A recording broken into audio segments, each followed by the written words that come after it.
Nobody quits dividend investing because they picked the wrong stocks. They quit because of how long it makes them wait. And most people are betting on the single slowest way to get paid. In this video, John starts with a $10 a day strategy. First, he runs it through the S&P 500, the fund everybody starts with. And you'll see how long it takes that to reach $5,000 a month in income. Then he swaps it for 5 dividend stocks on that same $10 a day and watches the timeline collapse to 22 years, 5 times faster. And in the end, I'll show you how John, with a slightly higher daily contribution, hits that same $5,000 a month even faster. Okay, so first, what are we even doing here? Living off dividends just means owning enough shares that the companies you're invested in pay you regularly, a slice of their profit sent to you in cash, usually every quarter. Build that up high enough, and those payments start covering your actual life. That's the whole game. John does what most people do at first. He buys the S&P 500. It's the default for a reason. 500 of the biggest American companies in one shot, and historically, it's been hard to beat on pure growth. Right now, it carries a dividend yield of about 1.02%, with dividend growth running near 5.58% a year and share prices appreciating around 13.53% annually. So he runs $10 a day through it to see how long it takes till he hits $5,000 a month.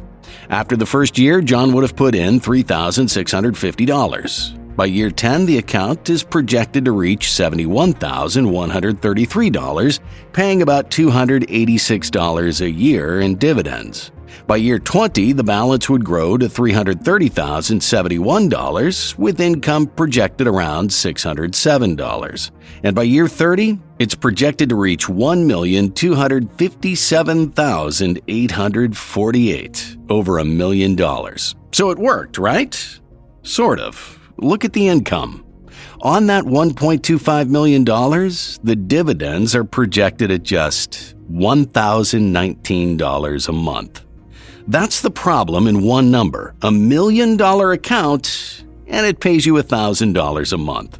And here's why. The way you actually build income is by taking those dividend payments and buying more shares with them, which pay you more, which buy more again. Reinvesting. That's the snowball. Except the S&P only pays about 1%, so there's almost nothing coming back to roll forward. The snowball never really gets packed. To reach $5,000 a month at that pace, the S&P would need something like 122 years. Nobody has 122 years. The S&P isn't a bad fund, it's just not right for this particular job. So what is? Well, here's where most beginners go wrong. They see the 1% problem, so they overcorrect and go hunting for the biggest yield on the screen, 12%, 15%. And that's usually a trap. A yield that high normally means the stock price has collapsed or the company can't really afford the payout and it's about to get cut. The number looks great right up until it disappears. So John wants a yield that's real but not suspicious, roughly the 3 to 5% range. High enough to actually feed the snowball we talked about, low enough that you can trust it's still there next year. Then he wants growth. And this is the one that does the heavy lifting, a company that raises its dividend a little more every year. Say you get a 5% raise on your payout annually. That not only beats inflation, but also when you reinvest a payment that keeps getting bigger, the snowball speeds up on its own year after year. Last thing, a track record. Anyone can pay a nice dividend for one good year. John wants companies that have raised the payout through recessions, through rough patches, for 10 years or more. That's proof they can keep doing it. So those are the 3 filters: real solid yield, a good dividend growth, and a history to back it up. Run those, and you land on 5 very different stocks. Next, I'll show you those 5 stocks, and by the end, how a portfolio of those 5 is projected to cut the wait from 122 years down to 22 on the same $10 a day. And finally, we'll see how John makes it even faster, reaching the $5,000 a month target in 17 years. But first, let's look at the 5 stocks. The first one is the anchor, the Schwab U.S. Dividend Equity ETF, ticker symbol SCHD. It's not a single company, it's a fund holding 100 of the strongest dividend payers in America, screened for quality and consistency.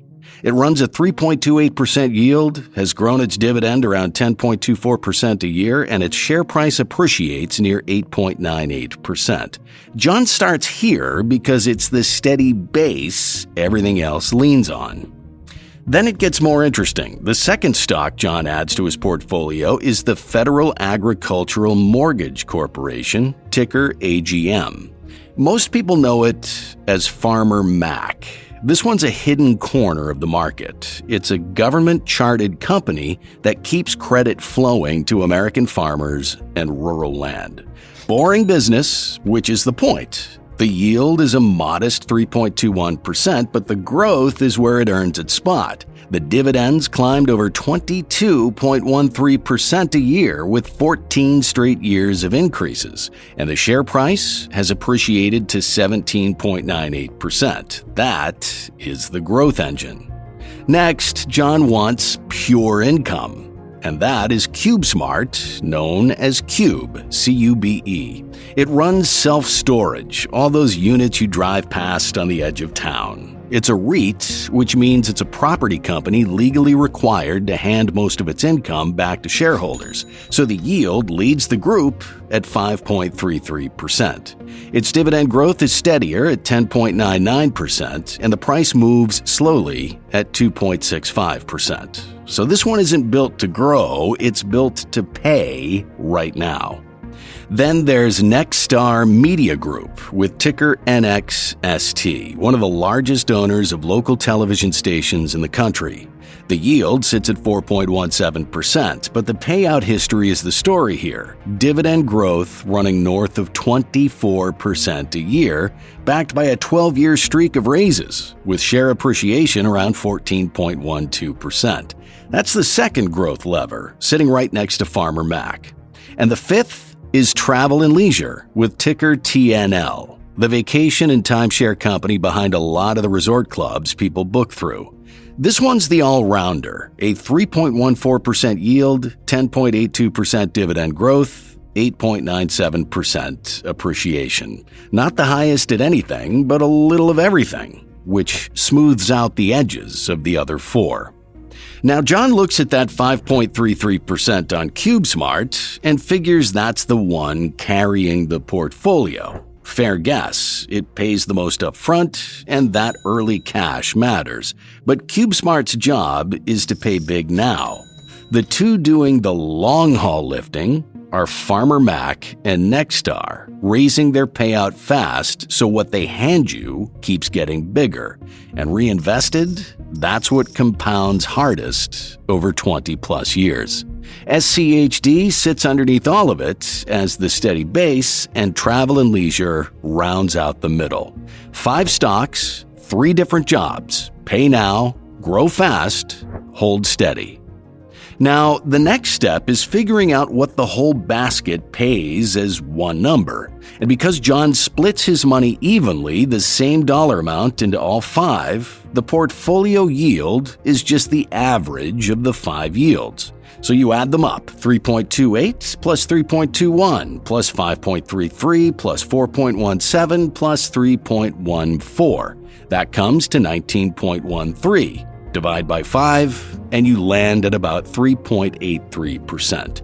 That is the blended yield, what John's whole basket pays him at the start. You'll run the exact same thing for the other 2 benchmarks. Average the 5 dividend growth rates, and you get 15.65%. Do it again for share price appreciation, and it lands at 10.54%. So that's the basket on paper. 3.83% coming in, 15.65% growth stacking on top. Now John runs the same $10 a day through that, the exact test he gave the S&P. Same money in. Watch where it goes. First year, he would have invested $3,650. By year 10, it starts to show the balance is projected to reach $76,825, paying about $3,763 a year. Still building, but you can see the shape of it now. By year 20, the account is projected to grow to $509,927 with income projected around $41,484 a year, which is $3,457 a month, showing up without John selling a single share. And by year 22, it crosses $5,000. The portfolio is projected to reach $756,829, and the income projected off of it lands at $67,605 a year, and that's $5,634 a month. Let's quickly go back to the S&P 500. To pay John $5,000 a month, it needs around 122 years. Look at the line. It slowly lifts off the floor. The portfolio hits that $5,000 in about 22 years. Same money in, and it's more than 5 times faster, about 100 years apart. And the curve bends upward much earlier and goes far steeper, so the payouts projected past that point only get bigger. So after seeing that, John asks the obvious question. If $10 a day gets him there in just 22 years, what if he puts in more? What if he, say, triples it, $30 a day in the same 5 stocks? Well, here's what the projections show. First year, same deal. He's just loading it in, $10,950 in the account. By year 10, it's projected to reach $230,476, paying about $11,289 a year. Faster off the line than the $10 path, no surprise there. Then year 15, the portfolio is projected to reach $594,628, with income around $37,960 a year. At year 17, it crosses the $5,000 a month target, with the portfolio projected to reach $863,612, dividends landing at $60,853 a year, or $5,071 a month. Over those years, John put in almost $106,000 more out of his own pocket. Interestingly enough, all that bought him was a 5-year head start. And that's the part that catches people. Tripling the daily amount didn't triple the speed. The $10 path took 22 years. 3 times the money only pulled that into 17 years. 5 years faster for 3 times the cash every single day. Because the extra money only buys speed. It doesn't buy compounding.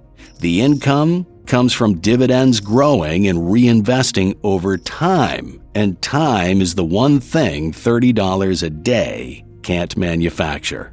The snowball rolls at its own pace, no matter how hard you pack it at the start. Next, I'm doing this with stocks that pay every month instead of every quarter. But remember, the highest yield ones are usually a trap. So I'll show you which 5 stocks actually hold up. That video is on screen right now.